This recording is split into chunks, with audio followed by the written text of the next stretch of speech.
Mundur.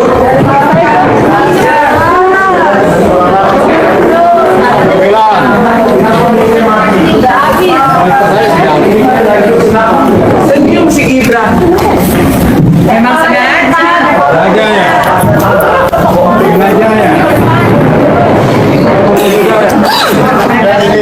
Bapaknya mau ngomong dulu bentar ya. Ya, jadi ada peristiwa di mana KPU mengangkat kuasa baru yang jadi jaksa pengacara negara. Nah, saya keberatan kalau kuasa dilakukan dua-dua. Kan KPU udah nuju kuasa, sementara nuju juga kejaksaan. Itu menurut hukum acara tentang kuasa itu harus ditarik yang kuasa yang lama. Itu pasal 18, 16 KUH Perdata. Jadi setiap pengangkatan kuasa baru otomatis kuasa lama ditarik. Maka saya minta harus berlaku salah satu, yang jaksanya kah atau yang KPU-nya. Yang datang tadi siapa, Pak? Jaksa pengacara negara dan orang KPU. Apa kuasa hukum dari KPU? Pak, ini kalau bukan sampai double ya, ini Iya. kenapa dari KPU kan juga institusi negara, apa Iya. permasalahan tapi kenapa jaksa hadir permasalahannya? Saya permasalahkan begini, karena ketentuan KUH Perdata bunyinya begitu. Siapapun yang menerima kuasa baru, otomatis kuasa lama gugur, ditarik, gitu loh. Itu. Nah, Itu teknik mengundur-undur itu, Pak. nggak tahu deh. Saya nggak bisa cuma ini gitu. Ya. Berarti yang bangun permasalahan sebenarnya jatuhnya lebih ke teknik ya? Iya, itu. Bukan ada tendensi Gini, apa gitu? kalau hukum acara itu harus tertib. Kalau nggak tertib bahaya. Nanti putusannya bahaya. Terus dia mewakili siapa kalau gini caranya? Ya kan? Tertib beracara itu hukumnya mutlak. Harus. Gitu. Dengan adanya ini Pak, ini kan akhirnya diundur, maksudnya harus selanjutnya jadinya pemeriksaan sidang lagi dong, jadi bisa identitas lagi. Nah, ini peristiwa ini baru. Saya juga belum pernah alami. Nah, mungkin ada penetapan dari majelis besok boleh atau tidak ada dua kuasa ini. Itu kayaknya. Dua kuasa ya? Iya, dua kuasa. Hakim bilang ini penambahan. Saya nggak bilang nggak bisa penambahan. Kalau penambahan itu dari internal KPU boleh. Tapi ini kan kejaksaan. Masa kejaksaan sama KPU tambahan? Itu kan yang berbeda itu. Ya kan? Pasalnya tadi pasal berapa Pak? Pasal 18, 16 KUH Perdata. Hafal loh saya. Pengalaman Bapak kenapa tadi mic-nya mati? Waduh, nggak tahu deh. Pak, pengalaman Bapak kalau banyak kuasa gini berarti takut atau apa, Pak? Takut ya? Waduh, masa takut sih? Mau ngadapi saya kok takut. Pertanyaan selanjutnya apa yang dilakukan dengan Pak Polok selanjutnya Pak pada persidangan selanjutnya? Nunggu proses saja. Ikut proses sesuai hukum acara aja. Ya, Jadi oke. ditunda minggu depan Senin juga. Minggu depan Senin juga jam yang sama, ruang yang sama, mendengar putusan pengadilan ini. Boleh nggak pakai kuasa dua kuasa gitu? Itu saja. Iya. Terima kasih Bapak. Ya, oke. Oke. Ya. Pak, ini mengingat kami sudah mendatangi Dikdasmen ya, bertemu dengan sekretaris Dikdasmen saat ini ya, Dr. Eko Susanto yang mengatakan bahwa Gibran hanya menyelesaikan 2 tahun di Orchid Park Secondary School kelas 9 dan kelas 10 ya, dia harus mengulang ke kelas 9 lagi meskipun sudah lulus kelas SMP di SMP Solo ya, SMP Negeri 1 Surakarta. Di Orchid Park Secondary School dia harus mengulang ke kelas 9, kelas 3 SMP lagi. 2 tahun di sana sampai kelas 1 SMA. Ya, hanya sampai kelas 1 SMA. Jadi tidak lulus SMA di Singapura. Masa Gibran nggak lulus SMA bisa jadi Wapres, dan 2029 saya selalu bilang, saya yakinnya ini orang pasti jadi presiden 2009 kalau rakyat nggak turun, jutaan rakyat nggak turun. Ya kembali lagi ya pada rakyat, saya rakyat biasa, kesini pun kami urunan ya bro, urunan patungan naik hiace. Jadi nggak ada, ini memang murni kehendak rakyat, keinginan rakyat. Lu yang besar. Jadi visi ini enggak kan badannya besar. Jadi nggak tahu ya. Saya udah pada titik hopeless. Katanya cari keadilan di pengadilan. Pengadilan untuk mencari keadilan. Tetapi Ya, Gibran diadili di pengadilan. Enggak juga. Kemarin berkas-berkasnya digugat oleh Pak Subhan Palal. Terus mau kemana sih negara ini? Kalau kalian masih bungkam, ya rakyat itu yang masih berpikir nggak hari ini, berpikirnya nggak hari ini kita. Anak cucu kalian itu loh pikirin. Coba, ini orang yang lulusan SMP ini, orang lulus nggak sih? Nanti kita cek ke SMP Negeri 1 Surakarta. Yang pasti dia nggak lulus SMA, nggak punya ijazah SMA baik dalam dan luar negeri, dan sudah kita tulis dalam buku Gibran Endgame, Wapres tak lulus SMA, Januari kita publikasi launching besar-besaran, ya supaya masyarakat sadar, Termul pun bisa tobat. Bayangkan ini lulusan SMP nanti yang akan memimpin kita, hampir 300 mungkin 29 nanti. Hampir 300 juta dipimpin oleh ini orang dengan lulusan SMP. Halo, pengambil keputusan lulusan SMP yang sudah menjanjikan 19 juta lapangan pekerjaan. Masa omongan saya ini dikatakan Termul narasi kebencian sih? Apakah saya harus menjilat baru saya dibilang nggak membenci? Nggak tahu ini. Ya rakyat, kalau zamannya Pak Amin Rais bisa reformasi digerakkan. 2026 Wapres Gibran yang tidak pernah lulus SMA baik dalam maupun luar negeri, tidak memenuhi syarat minimal SMA yang diatur dalam Undang-Undang Pemilu kita, maka resolusi kita 2026 adalah memakzulkan Gibran. Rakyat harus turun, people power dengan cara damai dalam masa yang banyak. Kita harus bergerak 2026. Rakyat bergerak turun semua, ratusan ribu sampai jutaan orang untuk meminta.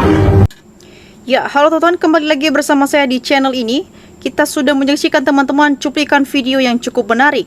Dan tentu teman-teman, sebelum kita berdalam lebih dalam isu panas hari ini, jangan lupa untuk berikan komentar kalian dan subscribe channel ini agar teman-teman tidak ketinggalan informasi menarik yang kita sampaikan. Teman-teman, di cuplikan video kali ini, ya, kita melihat sebuah dinamika yang cukup menggemparkan jagat politik tanah air. Ya, di mana teman-teman drama seputar dugaan Iza palsu ini tampaknya masih jauh dari kata selesai. Ya, bahkan kini teman-teman dia memasuki babak baru yang semakin memanas. Ya, teman-teman semua, di mana baru-baru ini publik dihebohkan dengan temuan terkait ketidaksinkronan data pada buku tahunan atau album alumni UGM tahun 1988 dengan fisik ijazah milik Presiden ke-7 Joko Widodo. Ya teman-teman, jika kita teliti melihatnya, ya terdapat perbedaan mencolok pada informasi tempat lahir di satu dokumen tertulis lahir di Solo, sementara di satu dokumen lagi tertulis di Surakarta. Nah teman-teman semua, perbedaan kecil yang terus bermunculan seperti inilah yang membuat masyarakat terus bertanya-tanya dan meragukan keabsahannya.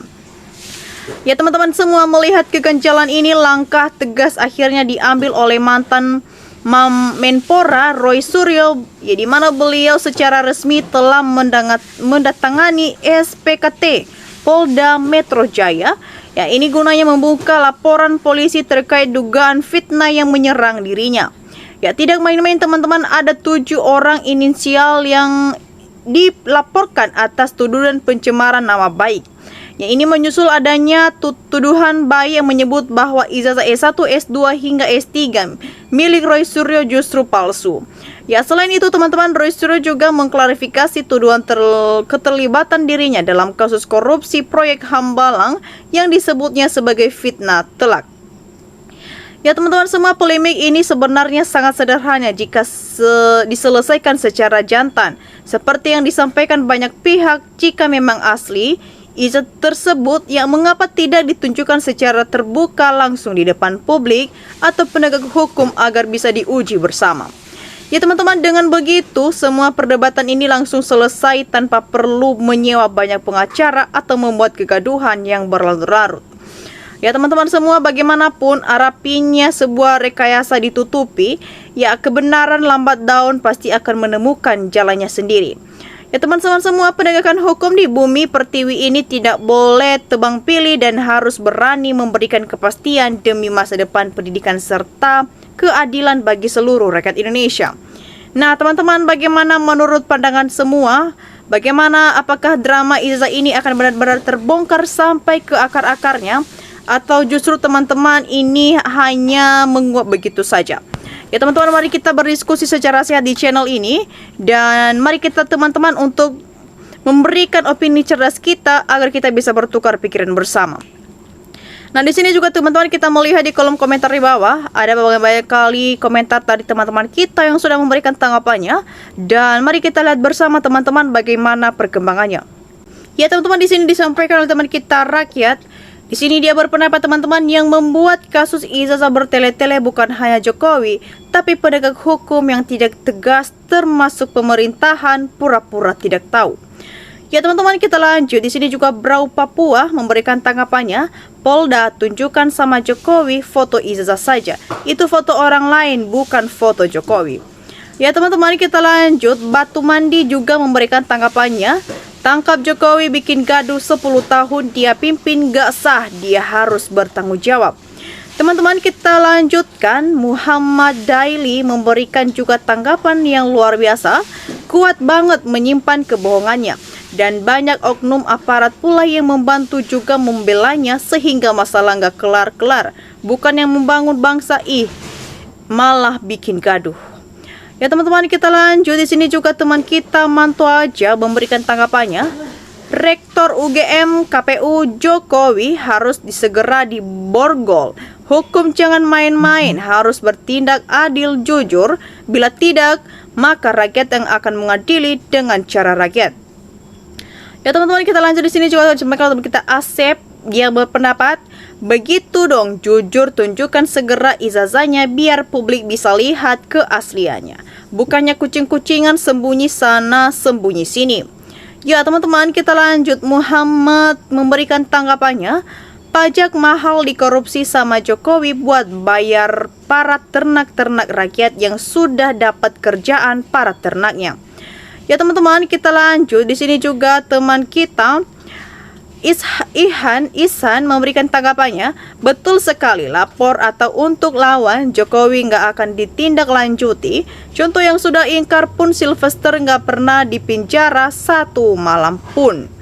Ya teman-teman, kita lanjut. Di sini juga teman kita Suroto memberikan tanggapannya.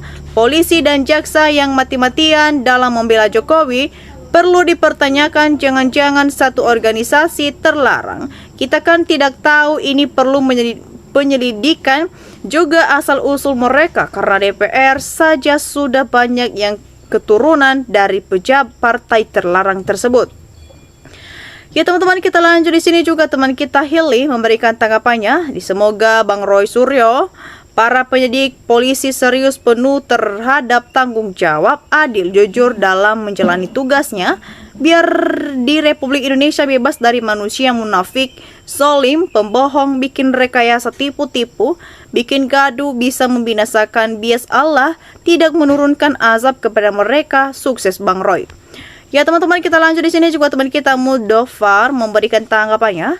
Siapapun dalam hal apapun yang sudah berani bohong untuk menutupi kebohongan, justru menambah kebohongan berikutnya sampai tak terhingga. Bila tidak segera taubat, berani jujur, saling mengingatkan dalam kebaikan. Mantap. Ya teman-teman, kita lanjut. Di sini juga teman kita Sutrino memberikan tanggapannya teman-teman. Semoga Allah secepatnya menurunkan azabnya bagi pembohong yang telah menzolimi rakyat. Berkuasa pakai ijazah palsu, makanya bulat. Kalau ijazah asli tentu simple, gak ribet-ribet. Ya teman-teman, kita lanjut. Mas Pram memberikan tanggapannya di sini. Laporan Mas Suryo ini harusnya segera diperiksa. Yang bersangkutan apabila lama tidak diproses, maka kepolisian tidak adil dengan warga negara. Ya teman-teman, kita lanjut. Di sini juga teman kita Indrawati memberikan tanggapannya. Ya Allah, sudah 3 tahun urusan ijazah nggak kelar-kelar. Insya Allah kebenaran pasti mencari jalannya sendiri. Hidup ini nggak lama, pasti semua akan diminta pertanggungjawaban di hadapan Allah. Ya teman-teman, bagaimana tanggapan kalian mengenai isu polemik ini dan tanggapan teman-teman kita? Jangan lupa teman-teman untuk berikan opini cerdas kalian di kolom komentar di bawah. Dan demikian saja cuplikan video kali ini. Jangan lupa saksikan video berikutnya yang tak kalah menarik. Salam NKRI, harga mati.